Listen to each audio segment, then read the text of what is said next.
Kita akan kembali berbincang. Saya mau ke Mas Hanta. Mas Hanta, pasca pertemuan antara ARB dan Prabowo Subianto yang ada di benak semua orang sekarang, mereka bertanya, mungkinkah antara Golkar dan Gerindra berkoalisi padahal masing-masing mencalonkan menjadi atau memajukan capresnya masing-masing? Peta koalisi masih sangat dinamis ya. Yang paling kecil kemungkinan itu adalah kalau Gerindra dan PDIP berkoalisi. Di luar itu peluangnya masih ada. Termasuk dengan Golkar, menurut saya akan sangat dinamis. Peta itu tergantung pada bagaimana perkembangan komunikasi politik elit antar partai dan saling berkelindan berhubungan dengan dinamika di internal partai masing-masing. Tadi Pak Idrus juga sudah mengatakan soal DPD 1 dan seterusnya. Itu akan dinamis menurut saya di Golkar, di P3 apalagi, di PKS dan lain sebagainya. Nah, apakah mungkin antara Prabowo atau partainya Gerindra dan Golkar berkoalisi? Menurut saya ada faktor sebenarnya yang mendorong kedua partai ini untuk bergabung. Satu, tadi juga Anggi sudah sempat singgung, secara ideologis tidak ada persoalan partai tengah, partai nasionalis. Kemudian secara teknis presidensial threshold juga sudah melampaui, sangat oke, bisa 26-27%, cukup dua partai ini saja, tanpa berkoalisi yang lain katakanlah. Secara historis juga tidak ada problem yang mendasar komunikasi politik antara Pak RB dan Prabowo selama ini. Secara elektoral, kekuatan elektoralnya juga bisa saling melengkapi. Kalau berdasarkan hasil survei katakanlah tiga besar dua orang ini, baik Prabowo maupun Abu Rizal Bakri, ARB. Kalau digabungkan justru saling melengkapi. Nah, persoalannya, hambatannya adalah dua orang ini nanti bagaimana kesepakatannya, apakah antara RB dan Prabowo berkenan turun level menjadi cawapres karena sama-sama menjadi capres. Dilihat dari modalitas, modal partainya tentu Golkar lebih besar, katakanlah 15% kalau berdasarkan hitung cepat sementara yang sambil menunggu KPU ini. Lalu kalau berdasarkan modal elektabilitas, Prabowo lebih tinggi kalau tren survei terakhir ini. Nah, bagaimana kedua partai ini bertemu atau dua figur ini bertemu untuk salah satu menjadi cawapres. Tanpa itu maka menurut saya sulit koalisi dua partai ini akan bergabung. Kecuali misalnya Golkar tiba-tiba memutuskan mengambil posisi cawapres, itu mungkin saja, atau mengganti di luar nama yang sudah ada. Mas Hanta, Jadi salah satu itu akan menurunkan targetnya atau justru salah satu merubah posisinya menjadi kingmaker dan mengajukan orang lain. Persis. Mungkin nggak? Itu yang tadi saya katakan, atau mengganti nama lain. Artinya antara dua orang ini berkenan menjadi cawapres saja atau menjadi kingmaker saja. Itu akan ada titik temu. Tanpa dua hal itu, maka akan sulit dua partai ini akan bergabung. Dan ini juga akan dipengaruhi oleh dinamika di Partai Golkar, tentu 1-2 minggu ke depan ini. Dan itu juga saling mempengaruhi menurut saya. Dan semua partai, jangan juga kita ketika ada komunikasi hari ini Prabowo dengan Abu Rizal Bakri, kemarin Prabowo ke Wiranto, sebelumnya Prabowo ke PKS, sebelumnya Prabowo ke P3, lalu disimpulkan, sebelumnya juga pernah Demokrat, lalu disimpulkan bahwa ini akan menjadi koalisi. Belum. Semua partai itu melakukan komunikasi ke segala penjuru, termasuk Golkar. Saya yakin bisa dikonfirmasi ke Pak Idrus, itu melakukan komunikasi ke semuanya. Kemarin Jokowi pernah bertemu dengan Pak Abu Rizal Bakri. Jadi peta ini sangat dinamis. Semua saling menunggu, saling mengunci, dan semua akan menunggu Jokowi siapa cawapresnya, Pak Hatta Rajasa, PAN, P3, PKS juga sedang menunggu itu, lalu baru menentukan arah gerak koalisinya kemana, ke Prabowo atau ke siapa. Lalu Prabowo dan Abu Rizal Bakri juga menunggu. Nah, yang bisa memaksakan saling menunggu dan mengunci ini adalah jadwal di KPU, yang apabila partai harus memutuskan tanggal 20 Mei itu mau tidak mau kita akan terang. Sebelum tanggal 20 Mei itu, sebelum ada deklarasi yang jelas, menurut saya sangat dinamis, akan sangat berubah. Kendati pun yang paling jelas sementara katakanlah Nasdem dan PDIP, itu pun bisa berubah. Kalau tiba-tiba PDIP memutuskan cawapresnya berbeda dengan keinginan Pak Surya Paloh misalnya, bisa juga akan dinamis petanya. Jadi Mbak Anggi, iya Bang. Jadi ada satu hal saya kira tadi Mas Hanta. Jadi pembicaraan tadi itu tidak hanya sekedar untuk cukup tiket Mas Hanta, tetapi arah kita adalah bagaimana koalisi besar ini kita bangun bersama-sama sehingga itu dapat meyakinkan pemerintahan presidensial ke depan kelak kalau menang itu dapat terwujud. Jadi iya betul, kalau seandainya nanti ini adalah Golkar dan Gerindra berkoalisi dan itu sudah mencukupi, bukan itu.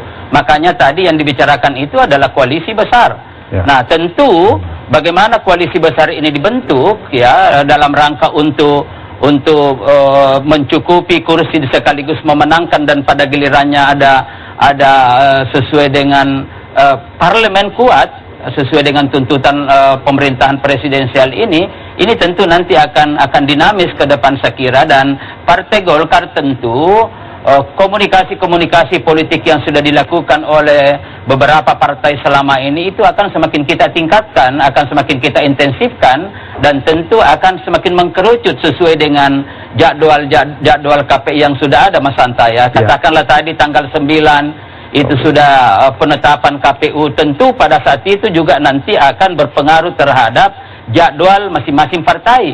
Ya seperti misalkan Partai Golkar pada malam hari ini kita rapat di BKPP. Ya BKPP agendanya adalah kita membahas tentang laporan Partai Golkar di dalam pemilu kemarin, pemilu legislatif. Nah kita rapat ini dan hasilnya nanti ini akan kita sampaikan di dalam rapat DPP Partai Golkar yang diadakan pada minggu depan, Mas Hanta. Dan tentu di dalam rapat DPP nanti ini ada dua agenda yang kita bicarakan. Yang pertama adalah laporan BKPP tentang pelaksanaan pileg, dan sekaligus kita akan bicarakan persiapan Rapimnas. Ya Rapimnas yang akan datang, dan tentu Rapimnas ini akan kita laksanakan sebelum masa pendaftaran, Mas Hanta ya. Kalau masa pendaftaran calon presiden, wakil presiden itu akan dilaksanakan kalau tidak salah pada tanggal 18, 19, 20, dan tentu Rapimnas kita akan laksanakan di situ. Dan agenda Rapimnas itu paling tidak ada dua yang nanti akan kita bicarakan. Yang pertama adalah laporan dan evaluasi pelaksanaan pileg kemarin yang sudah berlangsung, dan yang kedua adalah persiapan pelaksanaan pilpres yang akan datang. Bang Idrus, ini ada pertanyaan Bang Idrus, ada yang menarik. Sekarang ini Golkar dan Pak ARB ini didekati oleh setidaknya baru sekarang ini dua capres. Ya. Sebelumnya ada Pak Jokowi dengan PDIP, yang kabarnya pada saat itu PDIP menawarkan posisi RI 2, tapi kemudian dijawab bahwa sorry, saya tetap menjadi capres, ya kan? Tapi Pak RB bilang siapapun yang menang kita akan saling mendukung di parlemen. Hari ini Prabowo datang mendekati Pak RB, mungkin saya tidak tahu, tapi mungkin juga dibahas soal posisi RI 1, RI 2, tapi dalam pandangan saya nggak mungkin lah Golkar mau di RI 2 karena suaranya lebih besar dari Gerindra. Pertanyaannya sekarang orang pasti bertanya, jadi Golkar ini mau sama siapa? Nah, Mas Aryo pun bingung ini mau kemana. Ya, jadi mau siapa ya?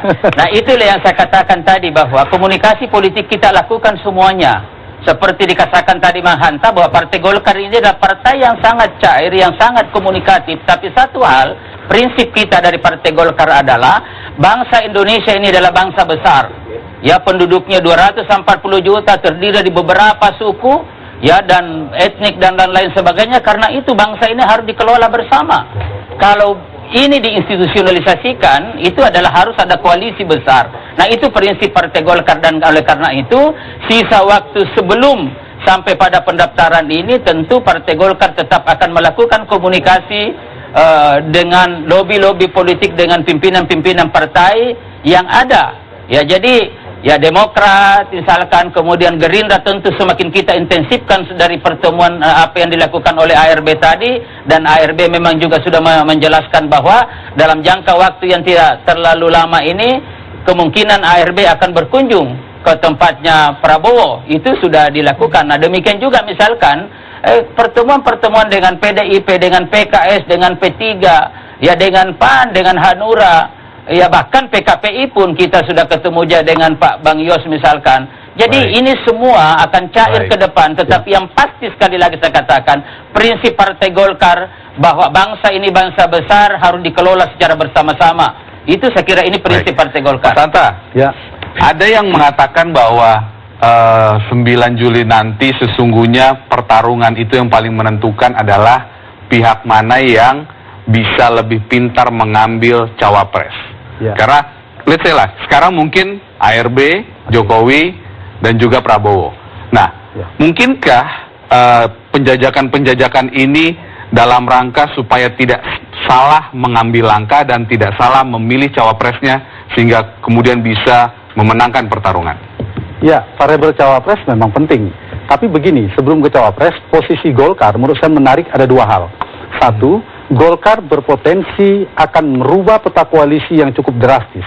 Potensi akan hanya ada dua pasangan saja yang berlaga apabila Golkar tiba-tiba memutuskan tidak membentuk poros sendiri, tetapi bergabung di salah satu, apakah PDIP atau dengan Gerindra, itu akan mungkin kita akan hanya satu putaran otomatis.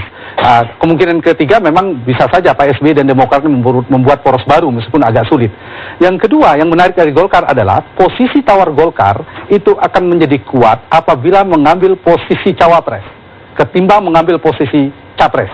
Mengapa? Jadi kalau Golkar mengambil poros, membangun poros sendiri sebagai capres, menurut saya Golkar akan menjadi alternatif ketiga, pilihan bagi partai-partai papan tengah setelah Jokowi, setelah Prabowo, baru Golkar. Tetapi tiba-tiba Golkar memutuskan mengambil posisi nomor 2, cawapres bergabung kepada salah satunya, maka posisi Golkar menjadi penentu dalam koalisi salah satu itu. Di saat yang sama partai-partai lain selain Golkar, katakanlah PAN, PKS, P3, posisi tawarnya menjadi turun.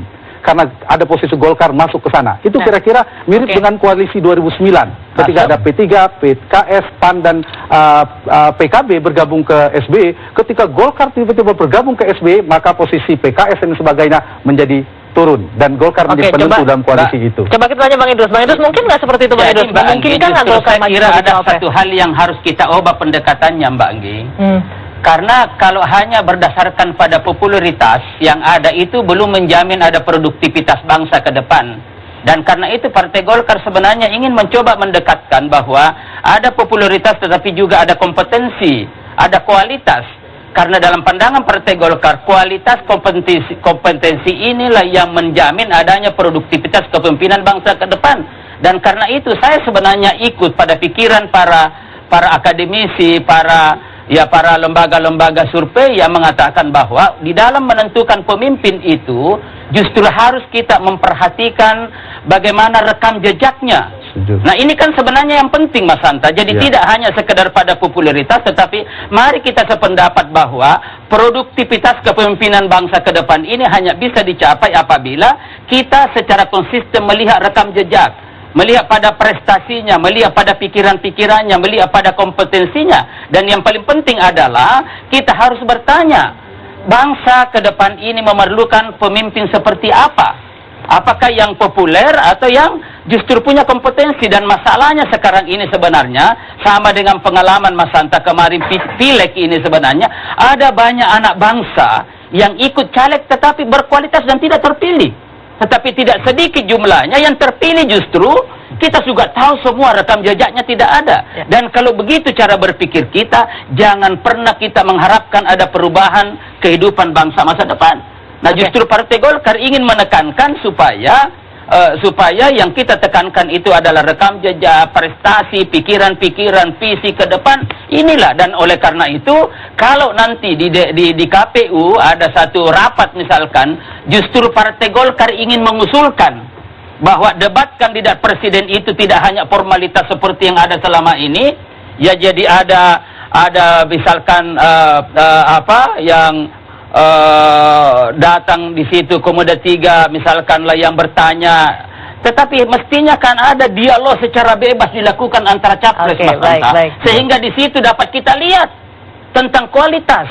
Nah ini yang mungkin perlu kita coba lihat ke depan. Jadi perdebatannya adalah perdebatan konseptual, ya bukan hanya sekedar pencitraan. Ini yang perlu kita tuntut untuk apa? Untuk dapat menjamin lahirnya kepemimpinan yang kuat dan dapat memastikan ada produktivitas kepemimpinan bangsa ke depan. Baik Bang Idrus, kalau gitu kita tunggulah ya bagaimana nanti akhirnya konsultasi di politik terkait dengan capres dan cawapres. Ini Mas Hanta ini setuju dengan pikiran Partai Golkar harusnya ini. dirubah pertarungannya itu, pertarungan tentang gagasan, tentang visi misi, tentang program. Nanti TV One yang buat dari Bang Idrus, Mas Hanta. Tapi perilaku berkomunikasi dan menentukan koalisi, biasanya partai meletakkan posisi itu nomor sekian, lebih pada melihat peluang kemenangan, elektabilitas dan seterusnya.